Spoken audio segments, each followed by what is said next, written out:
ओम नमो भगवते वासुदेवाय। भागवत पुराण दशम स्कंद 59वां अध्याय। भौमासुर का उद्धार और 16,100 राजकन्याओं के साथ भगवान का विवाह। राजा परीक्षित ने पूछा, भगवान श्री कृष्ण ने भौमासुर को, जिसने उन स्त्रियों को बंदी गृह में डाल रखा था, क्यों और कैसे मारा? आप कृपा करके शांग धनुषधारी भगवान श्री कृष्ण का वह विचित्र चरित्र सुनाइए। श्री सुखदेव जी ने कहा, परीक्षित, भौमासुर ने वरुण का छत्र, माता अदिति के कुंडल और मेरु पर्वत पर स्थित देवताओं का मणि पर्वत नामक स्थान छीन लिया था। इस पर सबके राजा इंद्र द्वारका में आए और उसकी एक एक करतूत उन्होंने भगवान श्री कृष्ण को सुनाई। अब भगवान श्री कृष्ण अपनी प्रिय पत्नी सत्यभामा के साथ गरुड़ पर सवार हुए और भौमासुर की राजधानी प्राग ज्योतिषपुर में गए। प्राग ज्योतिषपुर में प्रवेश करना बहुत कठिन था। पहले तो उसके चारों ओर पहाड़ों की किलेबंदी थी। इसके बाद शस्त्रों का घेरा लगाया हुआ था। फिर जल से भरी खाई थी। इसके बाद आग या बिजली की चार दीवारी थी और उसके भीतर वायु गैस बंद करके रखा गया था। इससे भी भीतर मुर दैत्य ने नगर के चारों ओर अपने 10,000 घोर और एवं सुदृढ़ फंदे जाल बिछा रखे थे। भगवान श्री कृष्ण ने अपनी गदा की चोट से पहाड़ों को तोड़ फोड़ डाला और शस्त्रों की मोर्चेबंदी को बाणों से छिन्न भिन्न कर दिया। चक्र के द्वारा अग्नि, जल और वायु की चार दीवारियों को तहस नहस कर दिया और मुर दैत्य के फंदों को तलवार से काट कूट कर अलग कर रख दिया। जो बड़े बड़े यंत्र मशीनें वहां लगी हुई थी, उनको तथा वीर पुरुषों के हृदय को शंखनाद से विदीर्ण कर दिया और नगर के परकोटे को गदाधर भगवान ने अपनी भारी गदा से विध्वंस कर डाला। भगवान के पांचजन शंख की ध्वनि प्रलयकालीन बिजली के कड़क कड़क के समान महाभयंकर थी।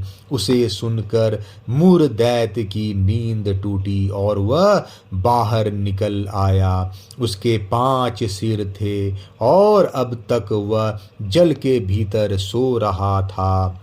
वह दैत्य प्रलयकालीन सूर्य और अग्नि के समान प्रचंड तेजस्वी था। वह इतना भयंकर था कि उसकी ओर आंख उठाकर देखना भी आसान काम नहीं था। उसने त्रिशूल उठाया और इस प्रकार भगवान की ओर दौड़ा। जैसे सांप गरुड़ जी पर टूट पड़े, उस समय ऐसा मालूम होता था मानो वह अपने 5 मुखों से त्रिलोकी को निगल जाएगा। उसने अपने त्रिशूल को बड़े वेग से घुमाकर गरुड़ जी पर चलाया और फिर अपने 5 मुखों से घोर सिंहनाद करने लगा। उसके सिंहनाद का महान शब्द पृथ्वी, आकाश, पाताल और 10 दिशाओं में फैलकर सारे ब्रह्मांड में भर गया। भगवान श्री कृष्ण ने देखा कि मुर दैत्य का त्रिशूल गरुड़ की ओर बड़े वेग से आ रहा है। तब अपना हस्त कौशल दिखाकर फुर्ती से उन्होंने 2 बाण मारे, जिसने वह त्रिशूल कूट कर 3 कटकर 3 टुकड़े हो गए। इसके साथ ही मुर दैत्य के मुखों से भी भगवान ने बहुत से बाण मारे। इससे वह दैत्य अत्यंत क्रुद्ध हो उठा और उसने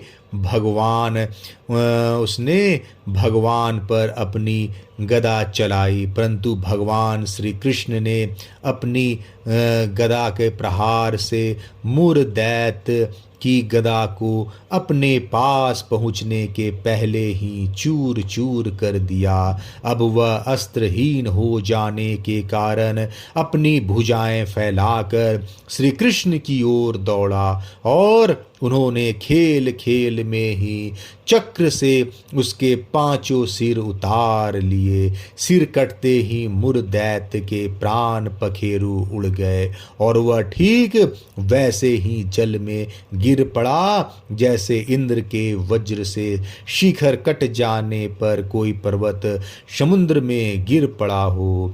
मुर दैत्य के 7 पुत्र थे, ताम्र, अंतरिक्ष, श्रवण, विभाषु, वसु, नवश्वान और अरुण। ये अपने पिता की मृत्यु से अत्यंत शोकाकुल हो उठे और फिर बदला लेने के लिए क्रोध से भरकर शस्त्रास्त्र से सुसज्जित हो गए तथा पीठ नामक दैत्य को अपना सेनापति बनाकर भौमासुर के आदेश से श्री कृष्ण पर चढ़ आए। वे वहां आकर बड़े क्रोध से भगवान श्री कृष्ण पर बाण, खड्ग, गदा, शक्ति, सृष्टि और त्रिशूल आदि प्रचंड शस्त्रों की वर्षा करने लगे। परीक्षित, भगवान की शक्ति अमोघ और अनंत है। उन्होंने अपने बाणों से उनके कोटि कोटि शस्त्रास्त्र तिल तिल करके काट गिराए। भगवान के शस्त्र प्रहार से सेनापति पीठ और उसके साथी दैत्यों के सिर, जांघें, भुजा, पैर और कवच कट गए और उन सभी को भगवान ने यमराज के घर पहुंचा दिया। जब पृथ्वी के पुत्र नरकासुर भौमासुर ने देखा कि भगवान श्री कृष्ण के चक्र और बाणों से हमारी सेना और सेनापतियों का संहार हो गया, तब उसे असह्य क्रोध हुआ। वह समुद्र तट पर पैदा हुए बहुत से मद वाले हाथियों की सेना लेकर नगर से बाहर निकला। उसने देखा कि भगवान श्री कृष्ण अपनी पत्नी के साथ आकाश में गरुड़ पर स्थित हैं। जैसे सूर्य के ऊपर बिजली के साथ वर्षाकालीन श्याम मेघ शोभायमान हो, भौमासुर ने स्वयं भगवान के ऊपर शतधनी नाम की शक्ति चलाई और उसके सब सैनिकों ने भी एक ही साथ उन पर अपने अपने अस्त्र शस्त्र छोड़े। अब भगवान श्री कृष्ण भी चित्र विचित्र पंख वाले तीखे तीखे बाण चलाने लगे। इससे उस समय भौमासुर के सैनिकों की भुजाएं, जांघें, गर्दन और धड़ कट कट कर गिरने लगे। हाथी और घोड़े भी मरने लगे। परीक्षित, भौमासुर के सैनिक ने भगवान पर जो जो अस्त्र शस्त्र चलाए थे उनमें से प्रत्येक को भगवान ने 3-3 तीखे बाणों से काट गिराया।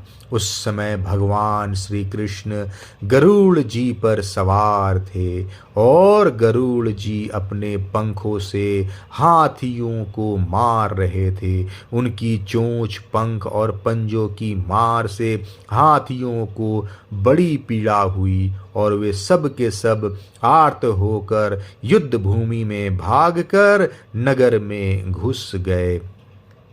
अब वहां अकेला भौमासुर ही लड़ता रहा। जब उसने देखा कि गरुड़ जी की मार से पीड़ित होकर मेरी सेना भाग रही है, तब उसने उन पर वह शक्ति चलाई जिससे वज्र को भी विफल कर दिया था, परंतु उसकी चोट से पक्षीराज गरुड़ तनिक भी विचलित न हुए, मानो किसी ने मत वाले गजराज पर फूलों की माला से प्रहार किया हो। अब भौमासुर ने देखा कि मेरी एक भी चाल नहीं चलती, सारे उद्योग विफल होते जा रहे हैं। तब उसने श्री कृष्ण को मार डालने के लिए एक त्रिशूल उठाया, परंतु उसे अभी वह छोड़ भी ना पाया था कि भगवान श्री कृष्ण ने छुरे के समान तीखी धार वाले चक्र से हाथी पर बैठे हुए भौमासुर का सिर काट डाला। उसका जगमगाता हुआ सिर कुंडल और सुंदर किरीट के सहित पृथ्वी पर गिर पड़ा। उसे देखकर भौमासुर के सगे संबंधी हाय हाय पुकार उठे। ऋषि लोग साधु साधु कहने लगे और देवता लोग भगवान पर पुष्पों की वर्षा करते हुए स्तुति करने लगे।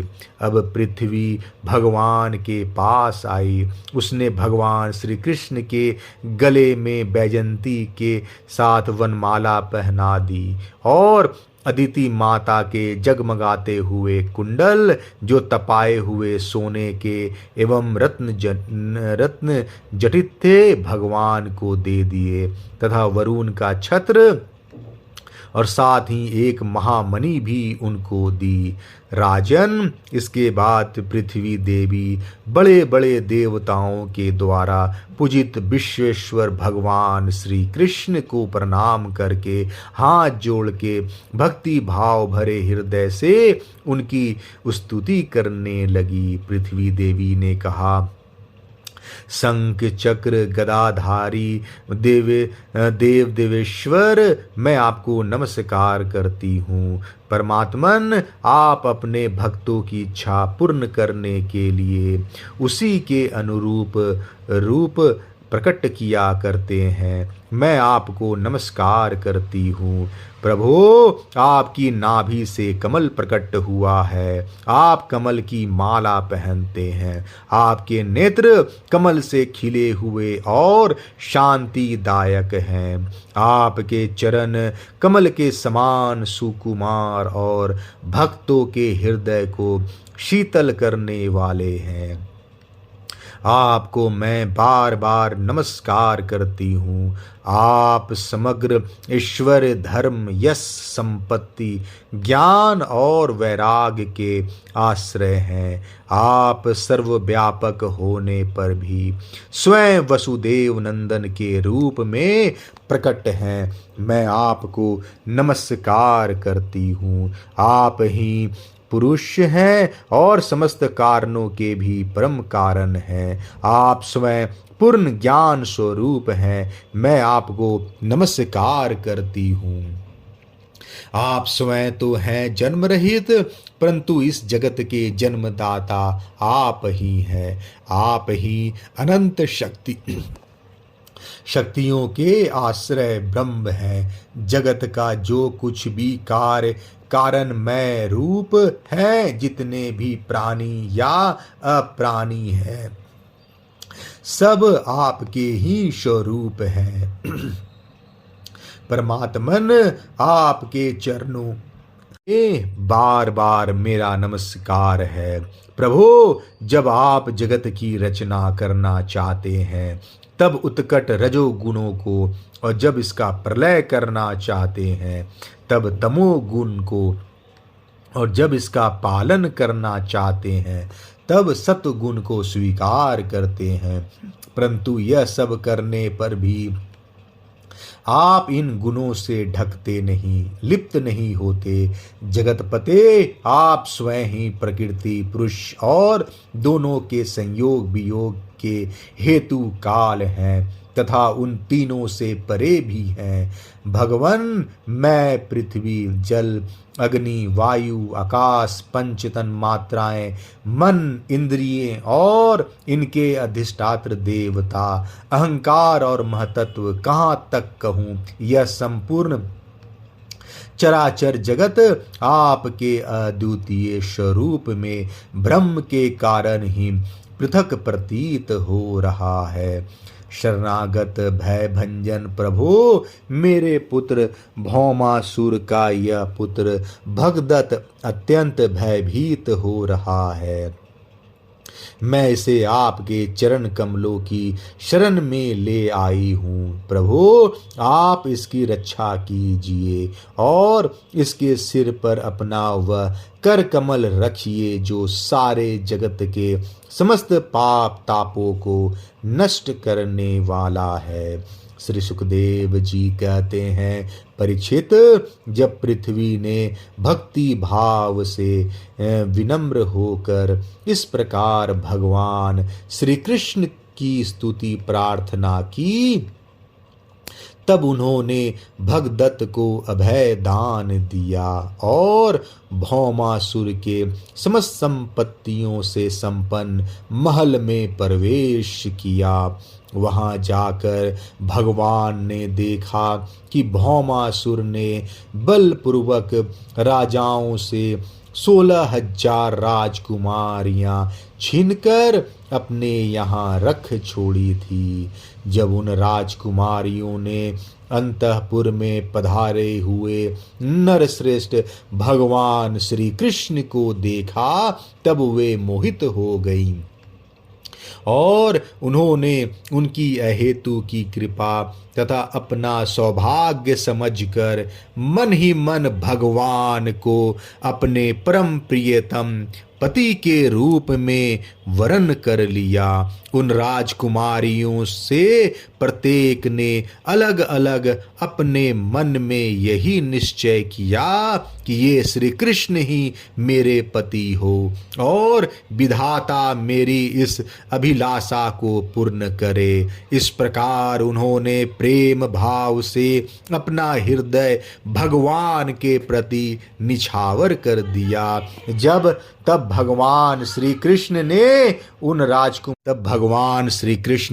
उन राजकुमारियों को सुंदर सुंदर निर्मल वस्त्राभूषण पहनाकर पालकियों से द्वारका भेज दिया तथा उनके साथ ही बहुत से खजाने, रथ, घोड़े तथा अतुल संपत्ति भी भेजी। इरावत के वंश में उत्पन्न हुए अत्यंत वेगवान 4 दांतों वाले सफेद रंग के 64 हाथी भी भगवान ने वहां से द्वारका भेजे।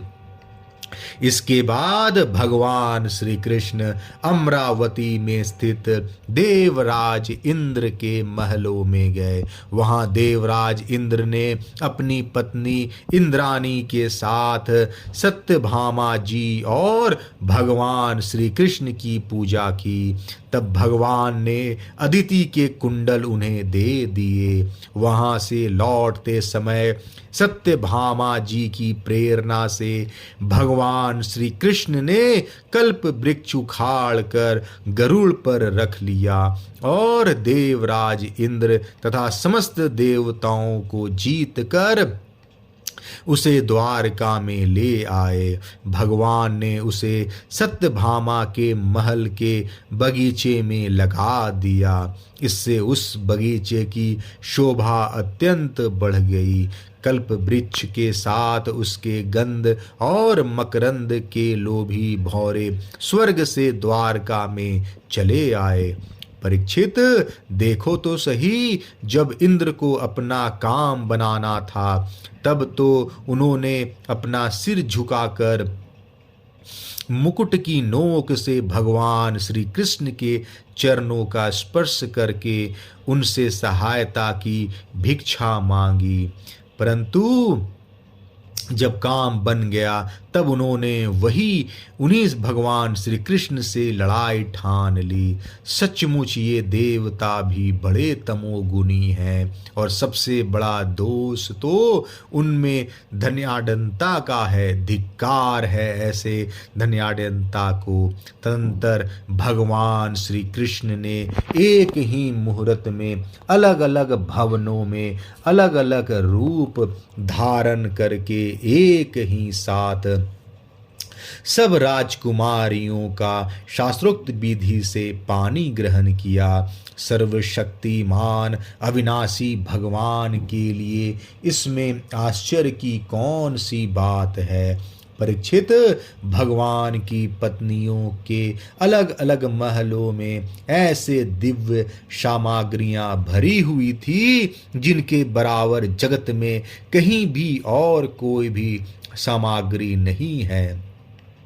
फिर अधिक की तो बात ही क्या है, उन महलों में रहकर मति गति के परे की लीला करने वाले अविनाशी भगवान श्री कृष्ण अपने आत्मानंद में मग्न रहते हुए लक्ष्मी जी की अंश स्वरूपा उन पत्नियों के साथ ठीक वैसे ही विहार करते थे जैसे कोई साधारण मनुष्य घर गृहस्थी में रहकर गृहस्थ धर्म के अनुसार आचरण करता हो।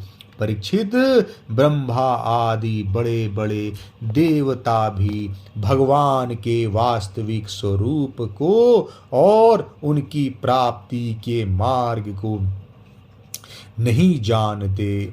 उन्हीं रमारमन भगवान श्री कृष्ण को उन स्त्रियों ने पति के रूप में प्राप्त किया था। अब नित्य निरंतर उनके प्रेम और आनंद की अभिवृद्धि होती रहती थी और वे प्रेम भरी मुस्कुराहट, मधुर चितवन, नव समागम, प्रेमालाप तथा भाव बढ़ाने वाली लज्जा से युक्त होकर सब प्रकार से भगवान की सेवा करती रहती थी।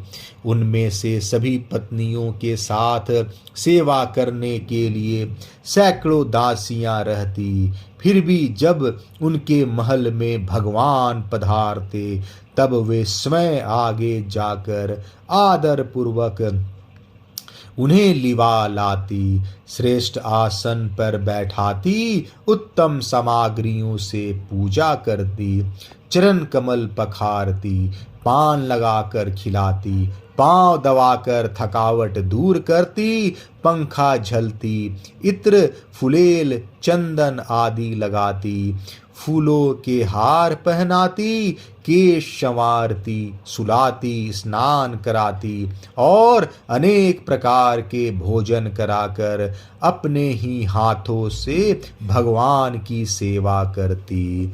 59वां अध्याय समाप्त। जय श्री कृष्ण।